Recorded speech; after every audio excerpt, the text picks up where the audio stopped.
This is how bad New York's red-hot rental market has become. Prospective tenants waiting to see an apartment. New York's crazy right now. Videos of frustrated would-be tenants popping up on social media. I just got my new lease, and guess what? They're raising my rent 48%. Even estate agent Sasha Rychand finds little comfort in this booming market. The rent on his two-bedroom Manhattan apartment is going up. His landlord just increased the price from $4,500 a month to $6,000. We knew it would go up. I obviously had expectations of it going up, but probably not by that much. For him and his family, it's the final straw.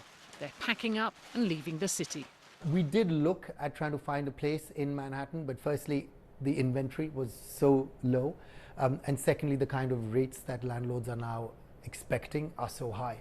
So it left us with no choice but to look further afield, and we're actually moving to New Jersey now. This is a perfect example of what you can get in New York City on Upper East Side for under $5,000. For the first time in the Big Apple's history, the average rent in Manhattan is $5,000 a month, yet demand remains strong. This 375-square-foot one-bedroom just leased for $4,500 a month. So how fast does an apartment like this go? Usually it takes about 24 to 48 hours the most to rent this apartment. So extremely fast. Very fast. One reason is that more people are returning to the city after COVID lockdowns. We have new hires, we have students, and we have New Yorkers coming back to New York.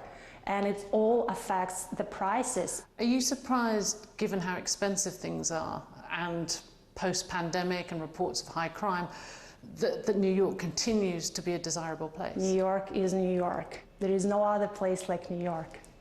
Another factor is the role played by America's central bank. By raising borrowing costs to control record-high inflation, more potential home buyers are being pushed into the rental market. Have you ever seen anything like this? Not in the rental market. 14–15% increase above pre-pandemic levels is a bit surprising. Jonathan Miller, a long-standing expert on New York real estate, sees no signs of a slowdown. The middle class is being squeezed. This has been going on for decades. It continues to get worse, and it's really to the city's advantage to solve, or a city's advantage to solve, affordable housing, because many of those would-be employees are what makes the city run.